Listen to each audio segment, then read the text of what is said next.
네, 할렐루야. 우리와 함께 하시는 주님을 찬양합니다. 네, 저희 밖에 비가 많이 온다고 들었습니다. 맞죠? 저는 멀쩡합니다. 네, 미리 와서 예배를 준비하고 있는데 갑자기 어느 분이 밖에 비가 너무 많이 와요 해서 에이 무슨 소리야, 내가 왔을 때 엄청 맑았는데 하고 이제 날씨를 보니까 천둥번개를 동반한 국지성 폭풍우. 네, 다음 주 월, 화, 수, 목 다 비 온다고 돼 있네요. 네, 이 엄청난 시작됐습니다. 대한민국의 장마가 찾아와서 시작되는 것 같습니다. 또 이 가운데서도 예배를 향한 우리의 마음을 멈출 수 없기 때문에 이곳에 모이신 줄 믿습니다.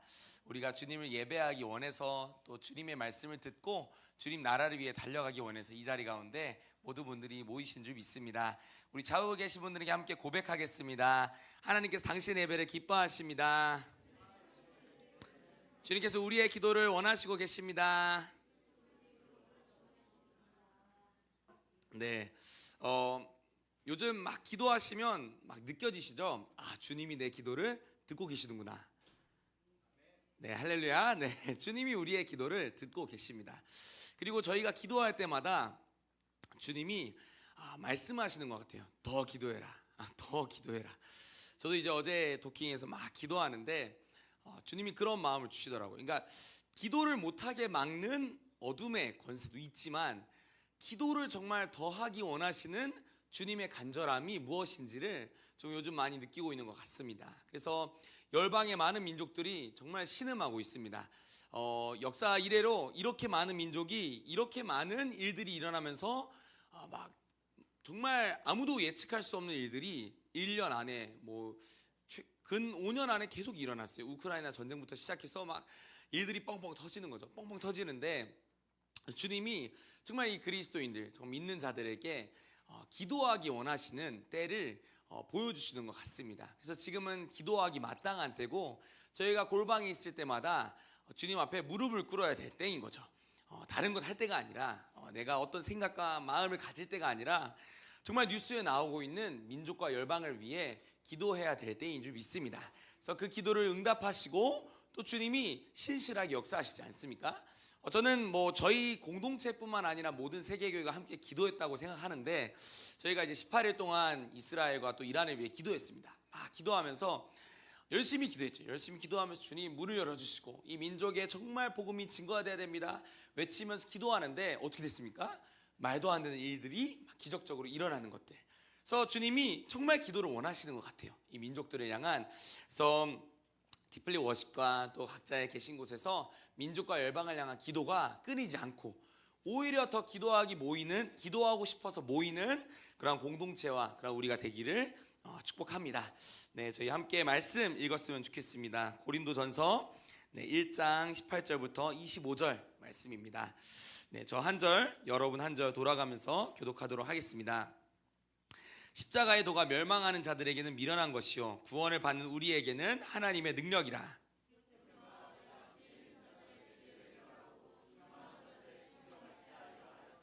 지혜 있는 자가 어디 있느냐? 선비가 어디 있느냐? 이 세대의 변론가가 어디 있느냐? 하나님께서 이 세상의 지혜를 미련하게 하신 것이 아니냐?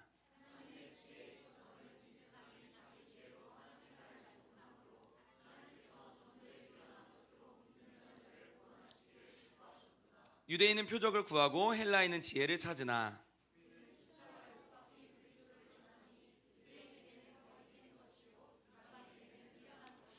오직 부르심을 받은 자들에게는 유대인이나 헬라인이나 그리스도는 하나님의 능력이요 하나님의 지혜니라.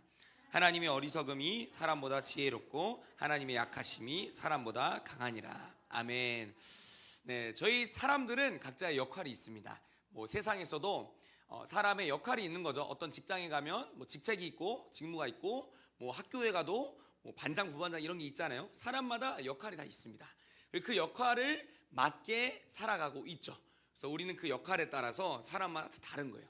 그러니까 저 사람은 저 역할하고 나는 이 역할하는 게 상관이 없습니다. 왜냐하면 그 역할이 해야 되는 일이 있고 내가 맡은 역할이 해야 되는 일이 있기 때문에 우리 역할에 대해서 굉장히 열심히 자기가 맡고 있는 역할에 대해서 충실하게 살아가고 있죠. 근데 이제 믿음이 있는 우리는 이것을 이제 믿는 자들의 세계에서는 이제 부르심이라고 합니다. 사람마다 부르심이 있고 주님이 한 사람 한 사람 택하셔서 사람마다 부르십니다. 우리 주님은 신기하세요. 아주 이렇게 말씀드리면 이상할 수도 있지만 미련하십니다. 그냥 70억 인구한테 한 번에 부르시면 되잖아요. 딱 부르시면 되는데 굳이 한 사람 한 사람 찾아가셔서 부르세요. 얼마나 섬세하신 분이신지. 그냥 70억 인구 다 부르셔가지고 대충 하시면 되는데 절대로 그렇게 안 하십니다. 주님은 한 사람 한 사람, 그리고 동일한 날이 아니라 그 사람에게 가장 맞는 그때에 부르십니다. 주님의 역사에 동참할 수 있도록 하나님이 부르시는 거죠. 그래서 이 부르심은 내가 원한다고 받고 내가 싫다고 해서 받지 않을 수 있는 게 아닌 거예요. 그냥 주님이 부르시면 부르시는 겁니다. 내가 너를 불렀다 하면 그냥 그날로 끝인 거예요. 아, 나는 부르심을 받았구나. 그래서 그 부르심이 저희의 인생 가운데 있습니다. 그래서 부르심이 있느냐 없느냐가 아니라 이 부르심에 내가 순종하고 살아가고 있느냐, 아니면 나는 그 부르심을 알지만 부르심대로 살아가고 있지 않은가가 사실 저희의 인생에서 너무나도 중요한 잣대가 되겠죠. 왜냐하면 부르심의 어떤 표대를 향해서 계속 달려갔던 사람들은 천국에서 분명히 주님이 인정하실 겁니다. 주님이 알아보시겠죠. 왜냐하면 주님이 내가 너를 이걸 위해서 불렀는데 너는 이 부르심에 충성되게 살았구나 라는 인정을 주님이 해주실 거고, 근데 이 부르심에 대해서 합당하게 안 살았던 사람들은 뭐 어떻게 될지 모르겠지만 주님이 그렇게 인정해 주시지 못할 수도 있다는 거죠. 그래서 이 부르심에 맞게 살아가는 게 저희의 인생에서 너무나도 중요한 것 같습니다. 그러니까 주님은 착한 사람을 부르시는 분이 아니라는 거죠. 주님이 원하시는 사람은 착한 사람, 뭐 일 잘하는 사람, 어떤 사람들을 막 부르시는 게 아니라 주님이 딱 보았을 때 마음에 합당한 건 이 사람이 나의 부르심에 맞게 살아가고 있는가를 주님이 부르시고 딱 보시는 기준인 줄 믿습니다. 그래서 저희가 인생을 살아가면서 못해도 상관없는 거예요. 뭐 잘해도 못해도 사실 상관없습니다. 물론 평가를 받을 수는 있겠죠. 못한다고, 뭐 잘한다고. 근데 중요한 건 내가 그 부르심에 있냐 없냐가 사실은 그게 더 중요한 기준이 되지, 이것을 잘하고 못하고는 두 번째 기준이 되는 거죠. 그래서 이곳 가운데 계신 모든 분들은 그 부르심을 따라서 나아오신 줄 믿습니다. 주님이 부르신 거예요. 뒤로 물러설 수가 없습니다. 오늘 티플릿 예배 딱 들어오시는 순간 끝난 겁니다. 네, 이라크에 가셔야 돼요. 할렐루야. 네, 열리면 가는 겁니다. 시리아에 가야 되는 거예요. 왜요? 불러주셨습니다. 이유가 없어요. 주님이 가라면 그냥 가는 겁니다. 할렐루야.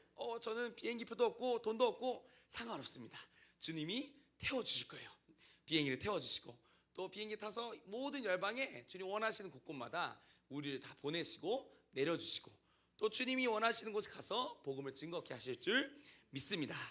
그래서 오늘은 이 부르심에 대해서 좀 이야기하길 원하는데요. 이 세상에도 그렇고 성경 속에는 수많은 부르심을 받은 사람들이 있습니다.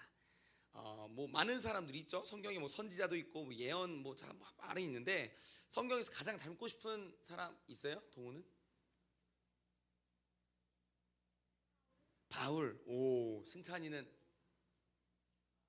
다윗. 오, 예로는 누구 닮고 싶어요? 에스더. 우리 온유는 누구 닮고 싶어요? 예수님. 좋습니다. 우리 민홍 형제님은 모자요? 모세. 네, 모세. 제가 잘못 알았다. 형원은 누구 닮고 싶어요? 사무엘. 오, 다 다르죠? 우리 태성 형제님 여호수아. 오, 다 다르겠는데요? 이 지식의 고갈이 막 이제 예음인 누구 닮고 싶어요? 다니엘. 오, 좋습니다. 다 제 눈을 피하고 계세요. 우리 빛나는 누구? 천사요? 다니엘. 죄송해요. 제가 요즘 귀가 안 들리나 봐요. 우리 세희 간사님 누구 닮고 싶으세요? 예수님 닮고 싶습니다. 닮으셨네요. 네. 이대 간사님 누구 닮으셨어요? 다윗. 네. 사람마다 닮고 싶어하는 사람이 있어요. 저 사람의 부러운 어떤 그게 있죠. 그러니까 뭐 다윗 하면은 뭐 예배자, 그러니까 하나님이 인정한 예배자, 엄청나지 않습니까? 하나님이 딱 보시고 내가 이 사람의 예배를 기뻐한다라고 인정해 주는 건 엄청난 예배예요. 닮고 싶고, 또 모세 엄청난 리더십 있지 않습니까? 그 시대에 그 많은 사람 데리고 이렇게 살아갔다는, 사실 지금도 그 많은 사람들을 데리고 살기가 쉽지 않을 텐데 그 엄청난 리더십을 볼 수 있고, 바울도 있고 또 여러 사람들이 있습니다. 또 엘리야가 있겠죠. 불의 선지자라고 해서 엘리야는 능력을 행했습니다. 불을 내려달라고 하니까 진짜 불을 내려주셨어요. 엄청나죠. 여기 뭐 기도한다고 불을 내려주실 분, 할렐루야, 내려주실 겁니다. 네, 저희가 열방에 가면 절대 불을 내려달라고 기도를 안 해요. 이미 더우니까. 네. 네. 이스라엘에 가서는 비를 내려달라고 기도하죠. 비 준비하시면 막 기도하면 신기하게 비가 또 내려요. 아, 할렐루야. 주님이 우리의 기도 들으시고, 또 다니엘, 흠모할 게 너무 많아요. 잘생겼어, 똑똑해. 와, 엄청 모든 남성분들이 막 이렇게 선망하는 사람이잖아요, 다니엘. 또 많이 있죠. 수많은 멋진 사람들이 있는데 오늘은 그렇지 않은 사람도 있습니다. 선지자 중에 내가 이 사람처럼 살아야 되나? 뭐 이런 사람들이 있어요. 뭐 예를 들어 호세아, 뭐 이런 사람 있죠. 호세아처럼 살고 싶은 사람 손 드세요 했을 때 자신 있게 손 들 수 있는 사람 사실 쉽지 않아요. 제가 군대에서 예수님 진짜 깊이 만났을 때 호세아서를 읽다 만났거든요. 어떻게 만났냐면, 주님 저는 안 됩니다. 주님 저는 결혼해야 되고 저는 좋은 자매 만나고 싶습니다. 안 됩니다. 뭐 이러다가 주님 만났는데 쉽지 않은 거예요. 호세아의 인생이 저희가 읽어보면 알잖아요. 이 인생을 누가 감당할 수 있을까? 뭐 이런 인생들이 있고. 근데 오늘은 좀 예레미야에 대해서 이야기를 좀 나누고 싶습니다. 제가 막 기도하는데 주님이 막 말씀을 해주신가, 뭐 말씀을 해주셨다기보다는 이런 마음 막 주셔서 예레미야서를 꼭 읽어야 된다. FM 가기 전에 꼭 읽어라. 제가 막 읽겠습니다 하면서 막 읽었는데 예레미야가 엄청난 사람이더라고요. 그래서 예레미야를 부르신 하나님을 오늘 좀 묵상을 하고 같이 나눴으면 좋겠습니다. 예레미야가 어떤 사람이죠? 별명이 뭐였죠? 눈물의 선지자. 눈물의 선지자. 어때요? 벌써? 형우가 눈물이 많고 싶어요? 많고 싶어요? 네, 할렐루야. 예레미야 하면 눈물의 선지자. 벌써부터 뭔가 거리감이 좀 느껴져요. 눈물의 선지자. 다윗 하면은 와 닮고 싶습니다 막 하는데, 호세아 주님 저는 안 됩니다. 예레미야 눈물의 선지자. 벌써부터 뭔가 인생이 쉽지 않아 보이는 사람인 거예요. 그래서 예레미야 별명은 눈물의 선지자였습니다. 예레미야 9장 1절 말씀 함께 읽었으면 좋겠습니다. 9장 1절 함께 읽겠습니다. 시작. 어찌하면 내 머리는 물이 되고 내 눈은 눈물 근원이 됐고 죽임을 당한 딸 내 백성을 위하여 주야로 울리로다. 예레미야는 엄청난 사람이었어요. 뭐라고 말하냐면 내 머리는 물이 된대요. 생각해 보셨습니까? 내 머리는 물이에요. 내 머리는 물입니다. 그리고 내 눈은 눈물의 근원이래요. 그러니까 이 사람은 사실 저희가 뭐 만화에서 보면 눈물이 막 이렇게 흐르지 않습니까? 그 이상으로 막 흘렀던 사람인 거죠. 눈물을 계속 흘리는데 언제 흘립니까? 주야로 울리로다. 주야로 찬송하리로다도 아니고 주야로 우는 사람이었다는 거예요. 엄청나죠? 근데 이 눈물이 많은 인생이 왜 그랬을까를 좀 보니까 이 사람의 인생도 눈물이 많을 수밖에 없어요. 예레미야서 15장 18절에 보면 불치병으로 인해서 육체의 고통을 받았어요. 예레미야는 불치병이 있던 사람입니다. 그러니까 예레미야 인생은 사실 딱한 사람이죠. 불치병이 걸리면 사실 뭐 의학적으로도 막 해결이 안 되는데 그런 아픔이 있던 사람인데도 불구하고 더 심각한 게 있습니다. 예레미야 16장 2절에 보면 결혼을 못해요. 너는 이곳에서 결혼하지 말아라고 여호와 하나님이 말씀해 주십니다. 예레미야 너는 결혼하지 말아라. 거기서 누가 거기다가 아멘 주님 저는 결혼하지 않겠습니다 라고 말할 수 있는 사람이 누가 있겠어요? 예레미야는 결혼도 못해요. 근데 거기다가 수많은 선지자들이 있었습니다. 이스라엘 백성들은 봤어요. 엘리야를 봤습니다. 능력을 행하고 막 이스라엘의 이 백성들이 그동안 따라왔던 선지자들은 엄청난 능력을 행하고 엄청나게 리더십이 있던 사람이었는데 예레미야는 없어요. 불을 내리지도 않았고 뭐도 안 해. 뭐 하는 사람이에요? 그냥 저기서 계속 울고만 있는 사람이 예레미야. 그러니까 이 사람의 인생만 봤을 때 정말 딱한 거죠.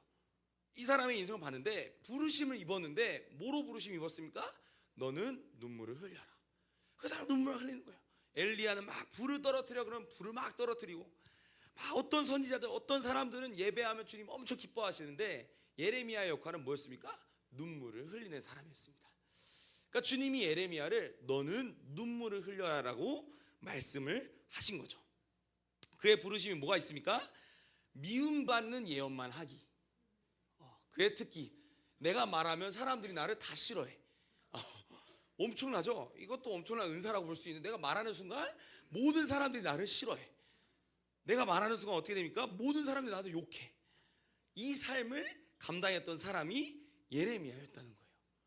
그러니까 누구는 막 예배하면 사람들이 와 닮고 싶습니다 이러는데, 예레미야는 말만 하면 이제 막 이러고 사람들이 와 그립 다물어 이랬던 사람이 예레미야라는 거죠.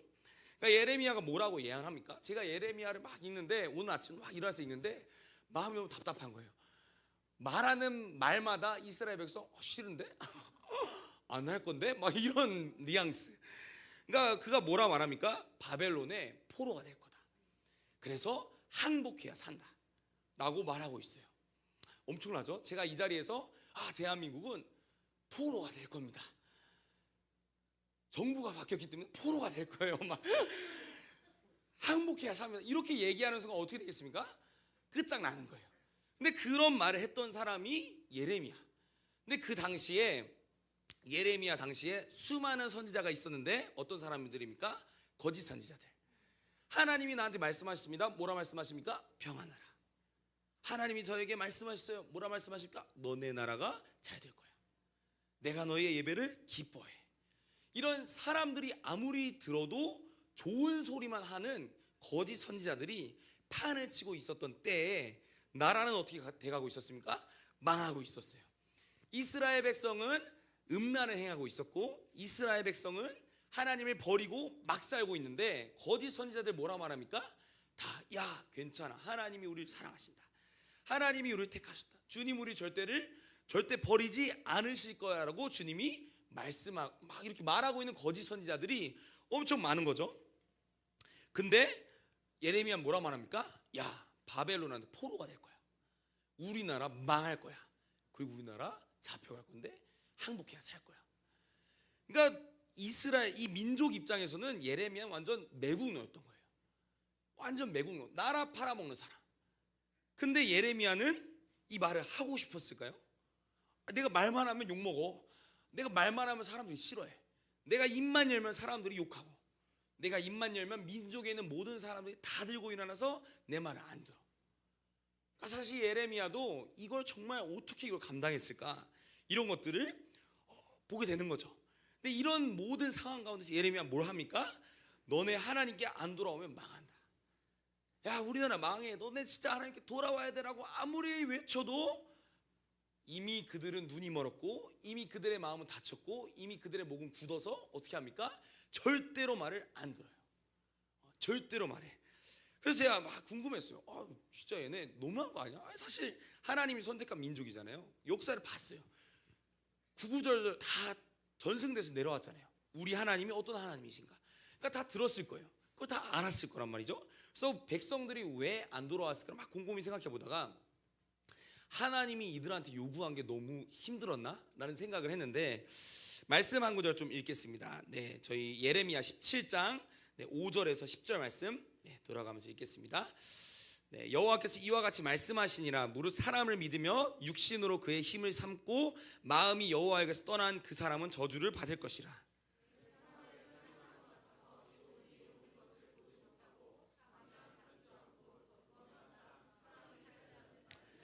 그러나 물은 여호와를 의지하며 여호와를 의뢰하는 사람, 그 사람은 복을 받을 것이라.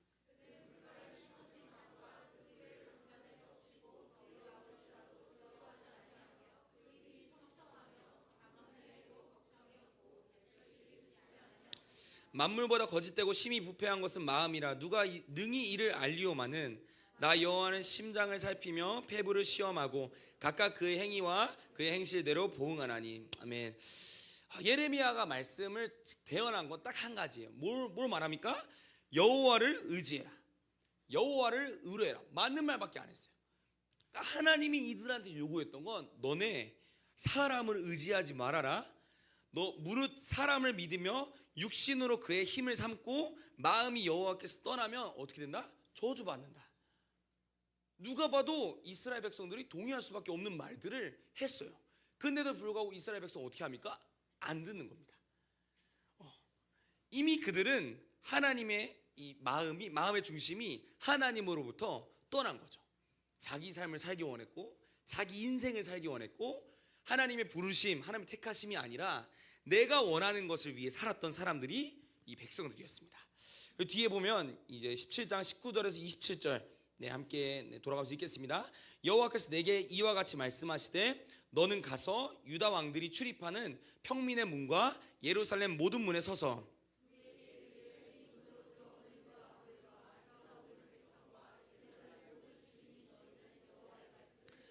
여호와께서 이와 같이 말씀하시되 너희는 스스로 삼가서 안식일에 짐을 지고 예루살렘 문으로 들어오지 말며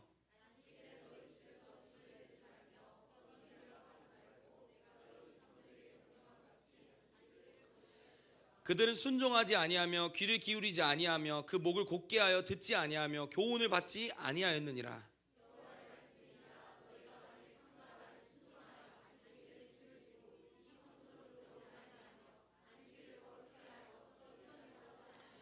다윗의 왕위에 앉아있는 왕들과 고관들이 병거와 말을 타고 이 성문으로 들어오되 그들과 유다 모든 백성과 예루살렘 주민들이 함께 그리할 것이요 이 성은 영원히 있을 것이며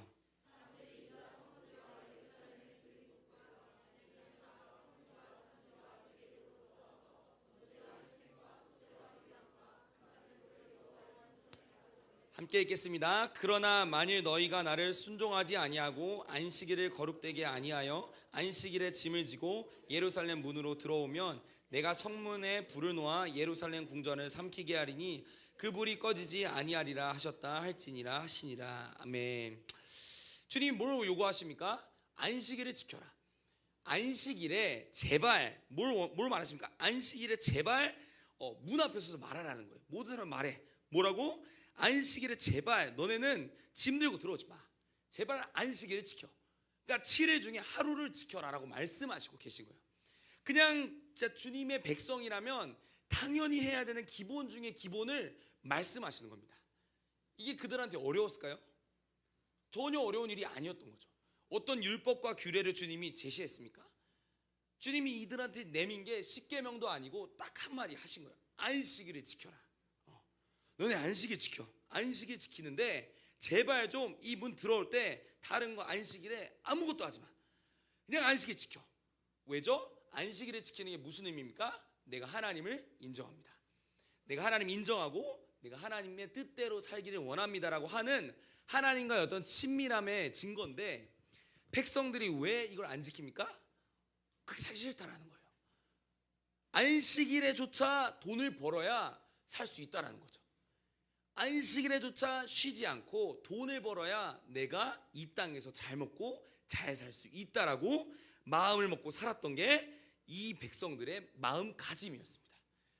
그러니까 예레미야가 며칠이건 몇 주건 몇 달이건 몇 년이건 아무리 외쳐도 백성들이 들었습니까? 안 듣는 거죠.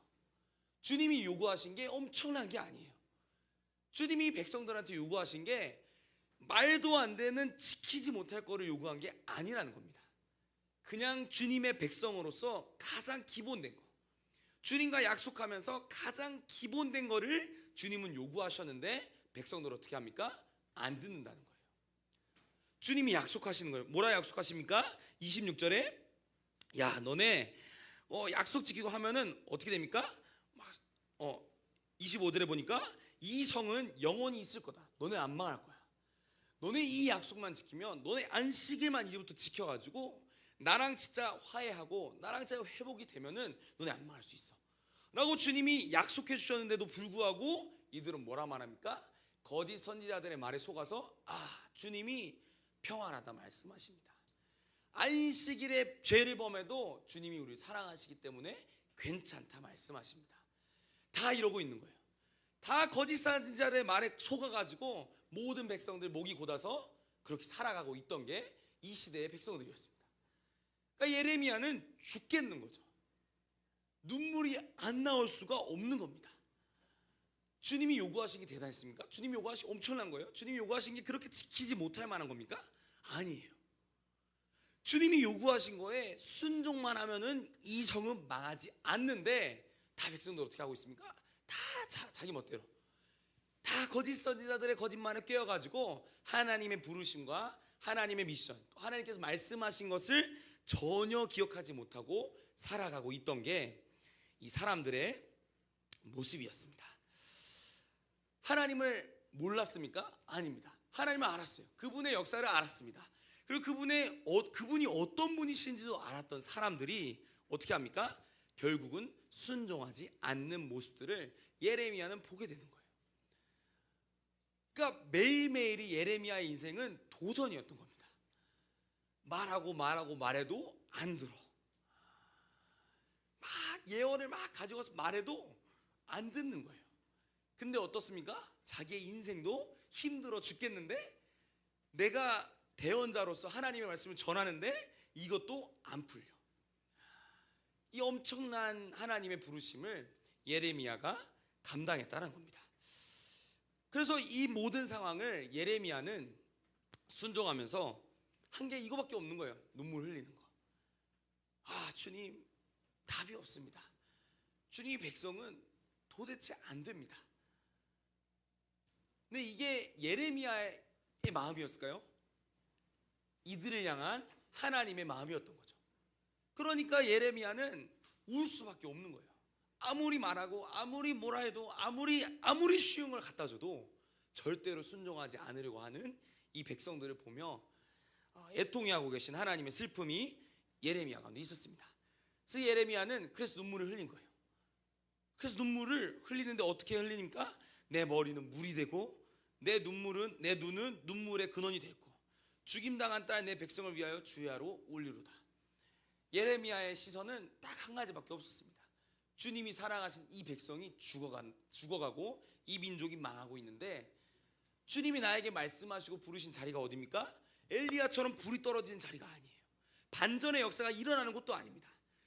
나라가 망하고 있고 이걸 눈으로 실시간으로 목격하고 있는데 그 자리 가운데서 우는 자리로 주님이 예레미야를 부르신 거예요. 예레미야는 이 부르심대로 살아갔습니다. 이렇게 얘기하면 진짜 막 무거워지죠. 나는 그런 부르심대로 살아가고 있는가? 그러니까 우리는 주님이 만약에 내 인생을 예레미야처럼 부르신다면 나는 정말 순종하며 주님 나라를 위해 따라갈 믿음이 있는가를 주님께서 물어보고 계신 것 같습니다. 다윗과 같이 살아라. 누가 못하겠어요? 물론 다윗도 인생도 사실 쉽지 않았습니다. 근데 다윗은 영광과 영이라는 게 있었어요. 그거라도 보고 참을 수 있는데 예레미야의 인생은 꽃게 전혀 없었습니다. 그냥 태어나자마자 나라는 망하고 있었고 자기가 살아가는 인생, 내가 말하는 순간 하나님이 나한테 말씀하신 거 전달하는 순간 욕먹고 핍박받고 고난받고 근데 내 몸은 죽어가고 있고 나는 힘들고 심지어 결혼도 못했어요. 엄청난 인생을 예레미야가 살아가고 있는. 근데 주님 말씀이 뭐라 말씀하십니까? 로마서 11장 29절에 함께 읽도록 하겠습니다. 시작. 하나님의 은사와 부르심에는 후회하심이 없느니라. 주님이 민족을 부르시고 사람을 부르시고 어떤 한 사람 한 사람을 부르시는 이 부르심에는 절대 후회하심이 없다라는 거죠. 우리의 인생이 다윗의 부르심일 수도 있습니다. 우리의 인생이 어느 모르죠. 근데 주님의 부르심에는 결코 후회하심이 없다라는 겁니다. 내 인생이 예레미야처럼 계속 눈물이 나고 내 인생이 예레미야처럼 정말 고통과 고난의 역경 속에서 막 믿음을 지키며 살아가고 있는 그 인생일지라도 주님의 부르심에는 후회하심이 없다라는 거예요. 주님이 나를 그렇게 부르셨다라는 겁니다. 저 사람은 저렇고 내 인생은 왜 저래요? 이렇게 말할 수가 없다라는 거예요. 왜요? 주님이 그렇게 부르셨기 때문에. 그렇기 때문에 주님이 뭘 바라십니까? 그 자리가 미움을 받는 자리더라도 그 자리가 고난을 받는 자리더라도 주님은 그 부르심을 지키는 자를 기뻐하시는 겁니다. 잘하고 못하고를 떠나서 뭐 눈물 흘리는 게 잘하는 게 있겠습니까? 오늘 눈물을 이만큼 흘렸어. 주님 잘했죠. 이런 거 없어요. 눈물 흘리는데 뭐 잘하고 못하고 어디 있어? 그냥 눈물 흘리는 겁니다. 근데 주님이 보실 때 기뻐하시는 건 뭡니까? 그 부르심의 자리 가운데 순종하며 달려가고 있는가? 세상 사람들이 다 욕하고 다 지탄하고 다 말도 안 된다 말해도 주님이 부르신 그 자리에 서서 그 일을 하고 있는가가 주님이 우리의 인생을 보실 때 바라보시는 기준이라는 겁니다. 우리가 예레미야처럼 살기를 원합니다. 주님이 말씀하신 부르심의 자리에 설 때마다 고통스러울 수 있어요. 그리고 주님이 말씀하신 부르심의 자리에 갈 때마다 부담스러울 수 있습니다.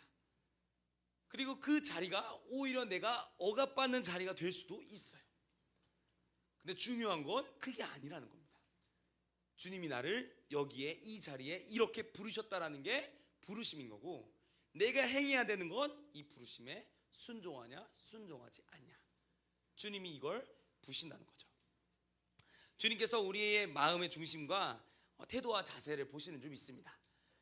정말 예레미야처럼 인생이 이렇게 될 수도 있고, 다윗처럼 주님이 기뻐한다 말씀해 주실 수도 있는데, 어쨌든 그 부르심의 자리에 주님이 딱 불러주셨다라는 거예요. 근데 이 부르심의 자리에서 우리가 주님 앞에 어떻게 반응하고 어떻게 주님 앞에 나아가고 있는지가 너무나도 중요한 시점인 겁니다. 제가 이 말씀을 보고 막 기도하는데, 나는 잘 가고 있나, 이 생각이 드는 거죠.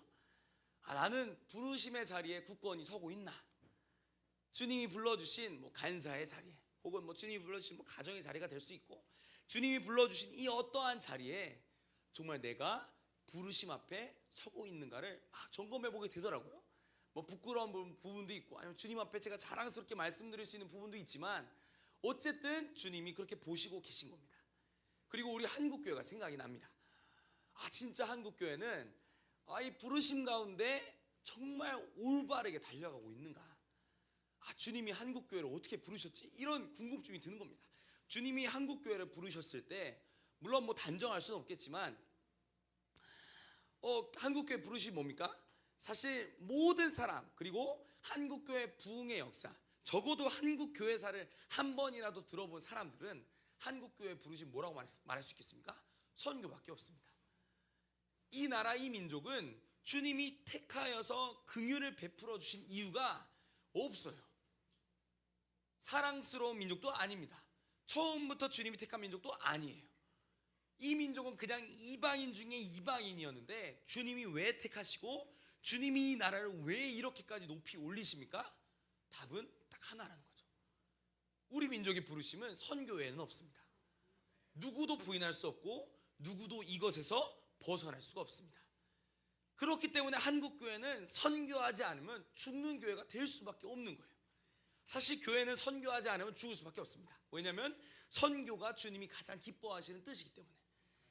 근데 하나님이 부르신, 한국교회를 부르신 이 선교의 부르심 가운데 한국교회는 과연 어떤 길을 걷고 있는가? 주님이 말씀하고 계신 저 프론티아를 향해 달려가고 있는가? 아니면 괜찮습니다, 저기서만 복음 전하는 게 선교가 다가 아닙니다.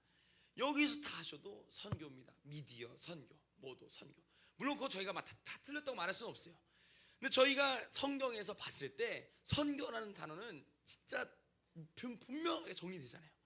믿지 아니하는 자들, 믿지 아니한 그 열방의 민족들에 가서 뭘 합니까? 복음을 증거하는 게 선교인데, 어찌 보면 이 선교의 개념 자체가 흔들리고 있는 시대를 살아가고 있는 거죠. 누구나 다 선교한다 말합니다. 근데 복음을 증거하러 나가는 사람들 많지 않은 이러한 시대를 우리가 살아가고 있는 시점인 것 같습니다. 그래서 주님이 열방으로 부르시는 이것에 우리가 갈 수 있는 게 엄청난 은혜인 거예요. 제가 이번 여름에 막 나가는 것에 대해서 어떤 형제랑 막 나누는데, 그 형제는 가지 않습니다. 근데 말하는 거예요. 이거는 기적입니다. 이거는 자기가 아무리 생각해봐도 기적이라는 거예요. 이거는 말이 안 된다는. 갑자기 전쟁이 났는데 갑자기 전쟁이 끝났어. 근데 갑자기 문이 또 열렸는데, 근데 거기에 미래세 선교회가 가네. 이거는 엄청난 은혜입니다라고 막 말씀해 주시는데, 제가 거기서 너무 감사하더라고요. 와, 주님이 우리 공동체를 은혜를 주셨구나. 그냥 우리 공동체가 대단하다 이게 아니라, 와, 진짜 주님 감사합니다. 이 절체절명의 위기, 또 중동이 막 흔들리고 있는 이 때에 우리를 불러주심에 감사합니다라는 어떤 감사 기도가 막 나오더라고요. 주님이 우리를 부르시고 계십니다. 이라크도 보시면 알겠지만 이라크에도 정말 수많은 죽어가고 고통받고 있는 영혼들이 있습니다. 이들을 위해서 주님이 뭘 하고 계십니까? 사람들을 부르시고 계신다는 거예요. 주님이 우리를 부르실 때 네 인생 잘 되라 이러고 부르신 사람 단 한 명도 없었습니다. 하나님 나라의 역사를 이루시기 위해서 하나님은 사람들을 부르셨지 단 한 번도 사람들을 네 인생 잘 되라, 너 잘 먹고 잘 살아라 하면서 주님이 사람들을 부르시지 않았다는 겁니다. 그래서 제가 막 이걸 보면서 주님, 한국교회 청년들 주님 살아나야 됩니다. 이 부르심 앞에 다시 한번 서야 됩니다.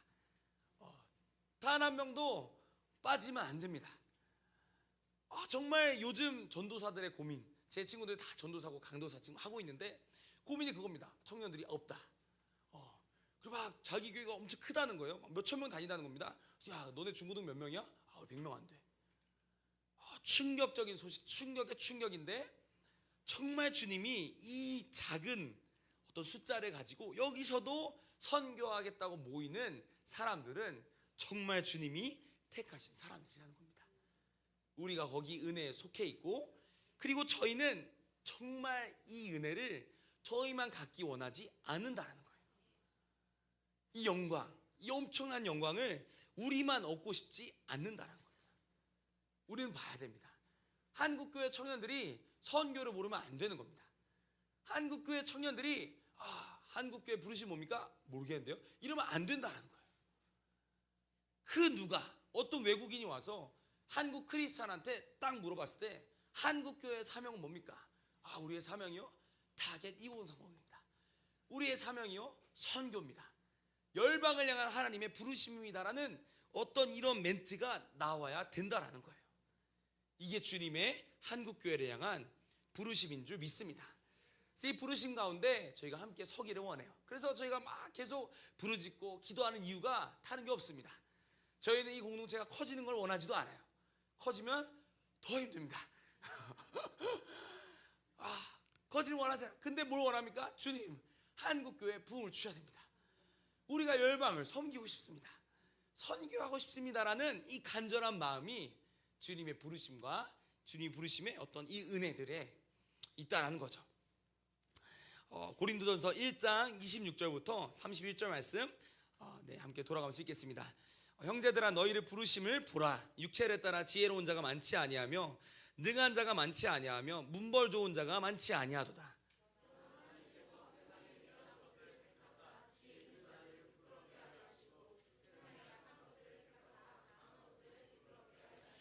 하나님께서 세상에 천한 것들과 멸시받는 것들과 없는 것들을 택하사 있는 것들을 폐하려 하시나니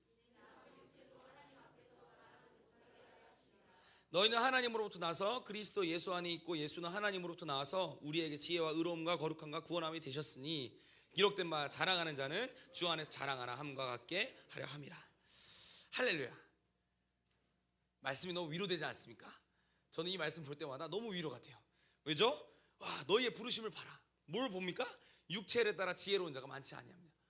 감사합니다 주님. 제가 여기 속해 능한 자가 많지 아니하고 문벌 좋은 자가 많지 아니하다. 근데 뭘 말씀하십니까? 하나님께 세상에 미련한 것들을 택하셨다. 좌우를 보십시오. 미련한 사람들입니다. 앞뒤를 보십시오. 어떤 사람들입니까? 약한 사람들입니다. 얼마나 위로가 됩니까? 세상에 천한 것들, 이렇게 막 기분이 나쁘실 수 있는데 제가 천한 건 아니지만 말씀하시는 거예요. 천한 것들과 멸시받는 것들과 없는 것들. 없는데 없는 것들을 택하셔서 뭘 말씀하십니까? 있는 걸 패하겠다. 약한 자를 택해서 천한 자를 택해서 어떻게 하겠다? 이 부르심을 이어가겠다라고 주님이 약속하시는 겁니다. 그렇기 때문에 부르심을 입은 자는 강한 거예요. 왜죠? 저희 고린도전서 앞쪽에 보면 24절에 보면 오직 부르심을 받은 자들에게는 유대인이나 헬라인이나 그리스도는 하나님의 능력이요 하나님의 지혜니라. 그리고 그 다음 절에 뭐 있습니까? 함께 읽겠습니다. 하나님의 어리석음이 사람보다 지혜롭고 하나님의 약하심이 사람보다 강하니라. 할렐루야. 약해도 상관없어요. 비천해도 상관없습니다. 부르심을 입은 자는 항상 강할 수밖에 없는 거예요. 왜죠?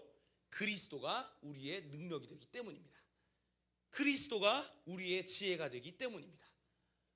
우리의 약한 거 아무리 약해도 어떻게 합니까? 사람이 아무리 강해도 하나님의 어리석음보다 대단할 수 없고 하나님의 약하심이 사람보다 강하다. 우리의 부르심을 보라. 기록된 바 자랑하는 자는 주 안에서 자랑하나 함과 같게 하려 함이라. 하나님 나라의 선교의 역사에 동참할 수 있는 건 문벌이 좋기 때문이 아닙니다. 똑똑하기 때문도 아닙니다. 잘하기 때문도 아닙니다. 그러니까 우리가 막 사역을 하고 저희가 삶을 살면서 나는 왜 이렇게 무능력하지? 나는 왜 이렇게 하나님 앞에 쓸모가 없을까? 이런 생각이 들 수 있죠. 근데 그거 다 사단의 거짓말입니다. 주님이 못해도 상관없다라는 거예요. 왜요? 네 못하는 거 다 알고 불렀다라는 거예요. 주님 저 연약합니다. 상관없다라는 거예요. 왜요? 너 약한 거 알고 불렀다라는 거예요. 주님이 부르신 이유는 우리의 인생을 보면서 얘 똑똑하니까 쓸모 있겠네. 얘 뭔가 돈 많으니까 쓸모 있겠네. 사실 저희 이곳에 모인 사람보다 효과적으로 봤을 때 주님이 일론 머스크 딱 앞에 나타나셔가지고 내가 예수야. 너 나 믿어야 돼. 천국 갈고 싶니? 나 믿어라. 하고 딱 나타나셔가지고 믿게 한 다음에 일론 머스크가 가지고 있는 돈으로 세상을 다스리는 게 훨씬 효율적일 수는 있습니다. 그래서 주님 절대로 그렇게 안 하신다라는 거예요. 단 한 번도 하나님이 역사를 그렇게 이루어 가시지 않았다라는 거예요. 선교의 역사를 단 한 번도 하나님은 그런 사람들을 일으키셔서 하지 않았다는 겁니다. 어떤 사람을 택합니까? 미련한 사람을 택하는 거예요. 바울처럼 아무리 똑똑하고 아무리 뭐가 있어도 그걸 다 버리고 내가 복음 전하는 일에 인생을 걸겠다라고 하는 미련한 사람들을 주님이 택하신다는 겁니다. 왜요? 자랑하지 못하게 하려고. 이 역사는 누가 주관하십니까? 하나님이 주관하십니다. 그렇기 때문에 우리는 반드시 이 부르심 앞에 서야 됩니다. 이 부르심 앞에 벗어나면 안 되는 거예요. 우리 한국교회 선교해야 됩니다. 그리고 우리 한국교회 기도해야 돼요. 이게 우리의 부르심이기 때문에. 이게 우리가 살 길입니다. 근데 사단은 어떻게 합니까? 우리가 절대로 살지 못하게 하려고 이 부르심의 자리에서 어떻게 해서든 벗어나게 하려고 우리를 유혹하는 겁니다. 이 부르심의 자리에서 어떻게든 벗어나고 떨어지게 하려고 우리의 인생을 흔드는 겁니다. 믿음을 흔들리게 하고 넌 약해, 넌 못해, 넌 쓸모없어, 너 같은 게 무슨 이라는 거짓말로 우리를 공격하는 겁니다. 근데 그럴 때일수록 어떻게 합니까? 인정하는 거예요. 난 못해, 난 약해, 난 할 수 없어, 나는 쓸모없어. 맞다. 근데 뭐가 문제입니까? 근데 그리스도가 우리의 능력이다. 그리스도가 우리의 지혜다. 부르심대로 살기 원합니다. 주님 우리 불러주셨습니다. 감사하지 않습니까? 저는 너무 감사합니다. 제 인생을 돌아봤을 때 자랑할 수 있는 게 없어요. 할렐루야. 자랑할 수 있는 게 조금이라도 있었으면 막 자랑하고 다녔지 않았을까요? 제가 이거 잘합니다. 저거 잘합니다. 근데 아무리 인생을 봐도 자랑할 수 있는 게 없어요. 가정의 역사를 봐도 없습니다. 이게 우리의 자랑이 되는 거예요. 왜요? 그 세상을 창조하신 주님이 세상을 이루어 가시는데 이 엄청난 역사에 우리를 불러주셨다는 겁니다. 그렇기 때문에 우리는 뭐라 말합니까? 강합니다. 우리는 할 수 있어요. 우리는 강해요.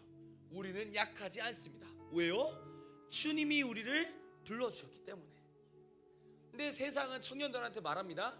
네가 가서 뭘 해? 너가 뭘 할 수 있겠어? 너 같은 게 아무것도 알지 못하고 경험도 없는 게 뭘 하겠어? 인정하는 겁니다. 못해. 할 수도 없어. 근데 주님이 나의 능력이 되십니다. 주님이 나의 지혜가 되십니다. 그리고 복음 전하는 거 내 힘으로 할 수 없습니다. 주님이 하십니다. 저도 제가 이렇게 선교 역사를 막 동참하면서 느끼는 거 딱 한 가지예요. 주님이 하시는구나. 주님이 정말 하시는구나. 우리가 아무리 밤낮 막 걸어다녀도 주님이 그냥 내가 이 영혼 만나고 싶어, 이 말씀 한마디가 이 모든 사역의 해결점이 되는 거예요. 아무리 열심히 걷고 어떤 영혼 만나야지 이런 자기 의도 이 선교의 역사 가운데는 아무 쓸모가 없습니다. 우리의 열심히 해야겠죠. 노력해야죠. 땀을 흘리며 눈물을 흘리며 해야죠. 근데 여기서 말하는 내가 어떻게 하겠다라는 이 열심은 하나님 나라의 역사에 절대로 쓰임받을 수 없습니다. 왜죠? 우리의 힘으로 애초에 할 수 없는 게 주님 나라의 역사이기 때문입니다. 우리는 한국교회 부흥을 우리의 힘으로 이뤄낼 수 없습니다. 우리는 한국교회 어떻게 못해요? 예레미야 보십시오. 못합니다. 누가 해야 됩니까? 하나님이 하셔야 됩니다. 하나님이 반전의 역사를 이루셔야 되고, 하나님이 하나님의 역사를 이루셔야 되고, 우리는 뭘 합니까? 우리를 불러주신 부르심의 자리에서 버티는 겁니다. 부르심의 자리에서 주님이 주님의 일을 이루실 때까지 주님의 역사를 감당하는 게 주님의 부르심, 우리의 역할인 줄 믿습니다. 이곳에 계신 모든 분들이 그렇게 살았으면 좋겠습니다. 한국교회 소망이 있습니다. 존 녹스가 말했지 않습니까? 기도하는 한 사람이 믿지 않은 한 민족보다 강하다. 몇 명 모였습니까? 우리 강합니다. 주님이 주신 그 마음으로 기도하는 한 사람이 있으면 우리는 바꿀 수 있습니다. 우리 한국교회 청년들 쉽지 않다 말합니다. 우리는 할 수 있습니다. 우리 한국교회 청년들 살아날 수 있습니다. 한국교회 청소년 반드시 살 겁니다. 어린이들 보십시오. 할 수 있습니다. 주님이 하실 겁니다. 왜요? 약속해 주셨거든요. 우리는 우리가 뭐 되기 때문이 아니라 주님이 약속해 주셨습니다. 한국교회 선교로 내가 불렀다. 그냥 순종하는 거죠. 나가는 겁니다. 어떻게 됩니까? 주님은 주님의 일을 행하실 겁니다. 이 믿음을 가지고 주님 오실 그날까지 부르심 자리에 서서 마땅히, 그래서 주님이 딱 다시 오셨을 때 주님 제가 능력도 없고 뭐도 없고 아무것도 안 했지만 주님 부르신 그 자리에서 제가 눈물 흘렸습니다. 주님 제가 아무것도 안 했지만 예레미야처럼 눈물 흘렸습니다.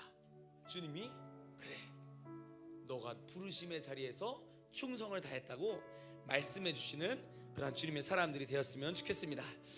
네, 저희 시간 함께 찬양 한 가지 하고 같이 기도했으면 좋겠습니다.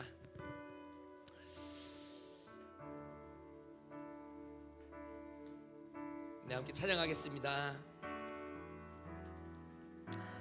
나 주님의 길을 가리라. 하늘의 부르심 따라서 주님의 얼굴을 구할 때 거룩한 성령이 마시네. 나 주님의 길을 가리라. 하늘의 부르심 따라서 주님의 얼굴을 구할 때 거룩한 성령이 마시네. 물과 피를 쏟으신 하나님의 어린 양, 주님 사랑합니다. 오 주여 나를 보내소서. 주 위에 살리라. 주 따라가리라. 내 생명 다하여 주 복음 전하리라.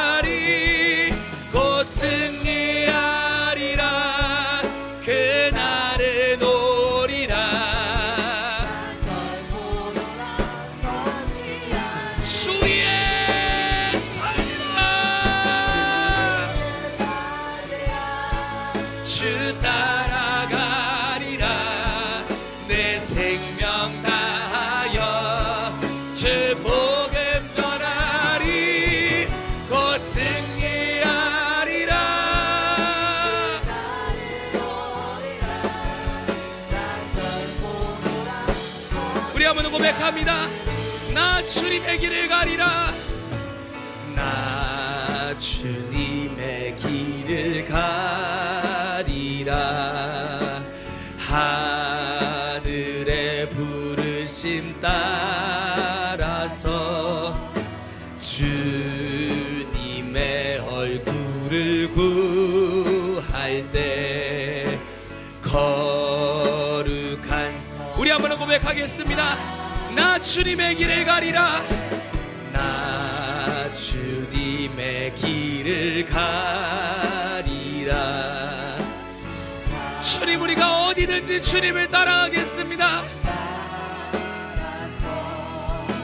주님의 얼굴을 구할 때 거룩한 성령이 마시네. 물과 피를 쏟으신 하나님의 어린 양 주님 사랑합니다. 오 주여 주 위에 살리라.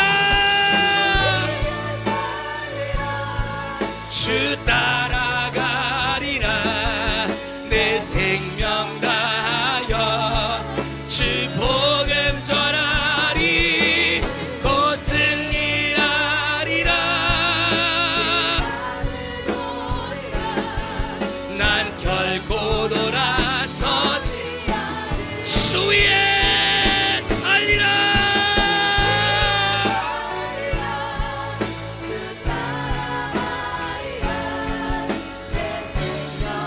아멘. 곧 승리하리라. 그날을 보리라.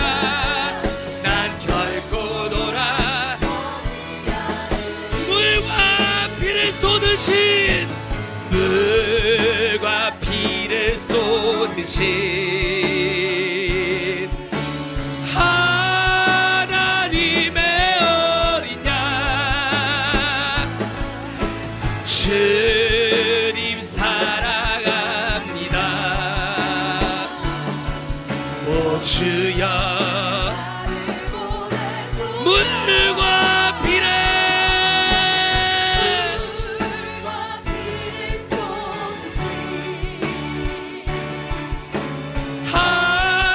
하나님의 어린 양 주님 사랑합니다. 오 주여 주 위에 살리라. 주 따라가리라. 주 복음 전하리. 곧 승리하리라. 아멘. 주 위에 살리라.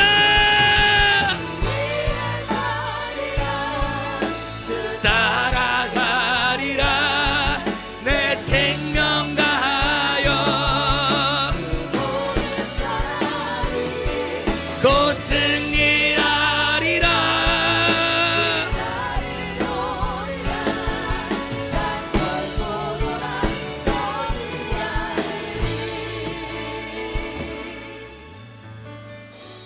우리 시간 함께 기도하겠습니다. 우리 먼저 기도하실 때 주님의 부르심에는 후회하심이 없습니다. 주님은 단 한 번도 우리를 부르신 것을 후회하신 적이 없으십니다. 혹여나 여기서 나의 부르심을 후회하시는 분들, 혹은 만족하지 못하고 다른 부르심을 따라가고 있었던 나의 모습들이 있었다면 우리 시간 회개하며 주님 앞에 나아가겠습니다. 주님, 우리가 주님의 부르심대로 살기를 원합니다. 철 한 자건 미천한 자건 부족하건 연약하건 상관없이 주님이 나를 그렇게 부르셨다면 하나님, 내가 그 부르심에 순종하기를 원합니다. 거룩한 영광과 어떤 영화가 아니라 주님, 예레미야에게 눈물을 허락하셨다면 주님, 우리가 그 자리에 서서 눈물을 흘리길 원합니다. 주여, 부르심에 맞게 살기를 원하오니 아버지여, 아버지여, 우리를 향한 주의 부르심을 회복하여 주시옵소서. 함께 기도하겠습니다. 주여,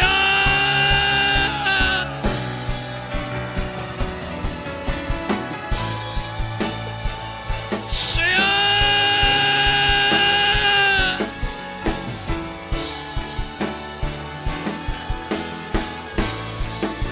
하나님 원합니다, 원합니다. 우리를 어떤 모습으로 부르셨다, 우리를 무엇을 위해 부르셨다.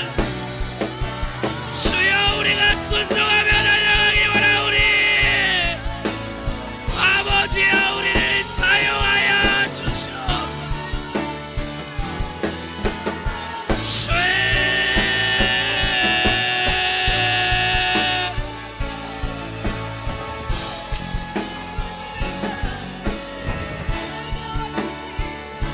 내 안에 모든 거짓말들아, 모든 정죄함과 모든 속삭임들아 떠나갈지어다.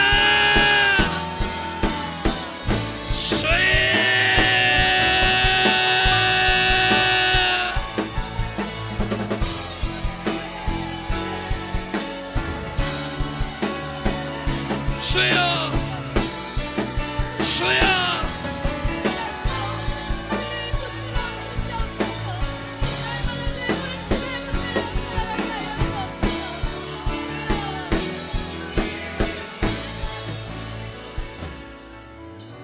우리 시간 함께 기도하실 때 우리 한국교회 청년시대 올려드리며 같이 기도하겠습니다.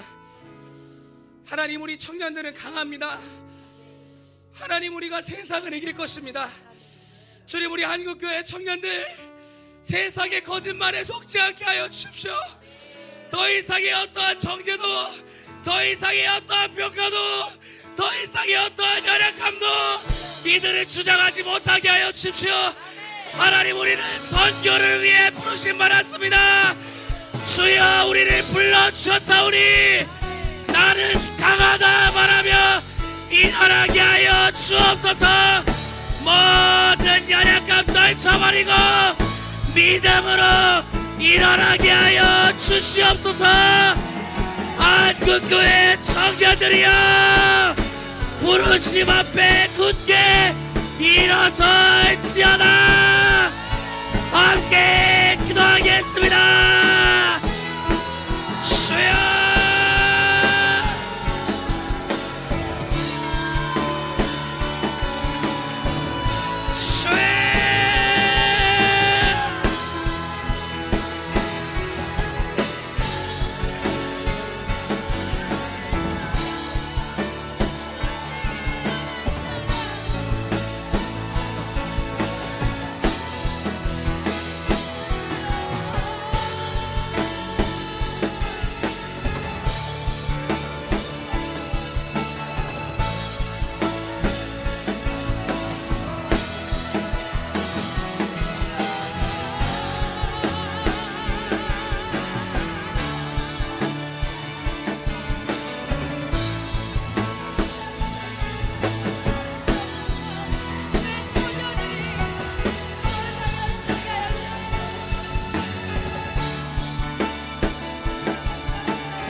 부르실 때 우리 두 손을 들고 우리 한국교회를 위해 기도합시다.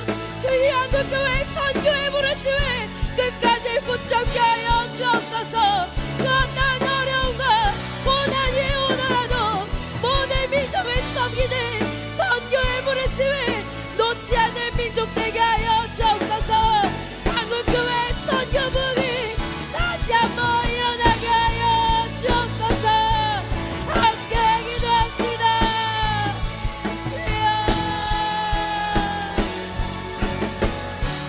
주님,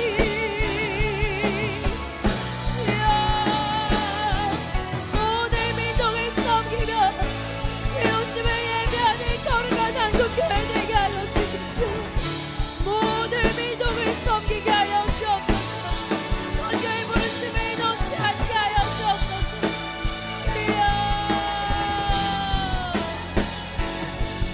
주님, 주여, 모든 민족을 섬길지어다.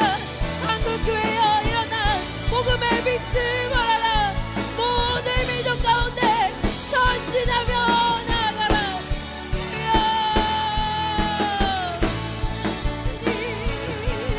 주 위에 살리라. 내 생명 다하여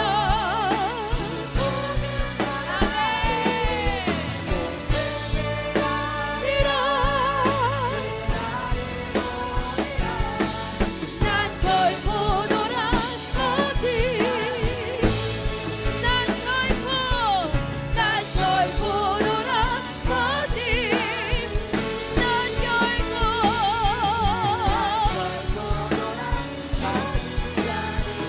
난 결코 돌아서지 않으리.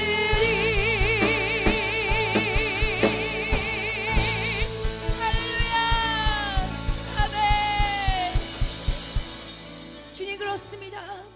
우리 가운데 불러주신 이 부름의 자리에 우리가 끝까지 순종하며 우리 주님을 거룩하게 섬기며 나아가게 하여 주옵소서. 우리는 천합니다. 우리는 연약합니다. 우리는 할 수 없습니다. 하지만 우리 주님께서 우리를 부르셨고 우리를 통하여 주의 일을 행하시겠다 하시니 주여 우리를 사용하여 주옵소서. 우리도 끝까지 부름의 자리에 순종하며 그 자리를 지키며 우리 주님께서 우리를 통로로 사용하시도록 날마다 주 앞에 엎드려 기도하며 눈물로 구하는 모든 자들 되어지게 하여 주옵소서. 특별히 주님께서 살아가시는 이 한국교회와 청년세대 선교의 부르심을 끝까지 붙잡기를 원합니다. 복음 들고 빛을 바라며 모든 열방을 섬기는 주의 그 선교의 부르심을 끝까지 붙잡으며 주의 민족을 섬기며 주의 나라를 향해 전진하며 나아가게 하여 주시옵소서. 그리고 우리 한 사람 한 사람을 통해 주의 부르심 가운데 사용하시고 주의 새 일을 행하시 우리 주님을 찬양합니다. 감사하며 거룩하신 예수 그리스도의 이름으로 함께 기도합니다. 아멘. 주께 영광의 박수를 드립시다. 아멘.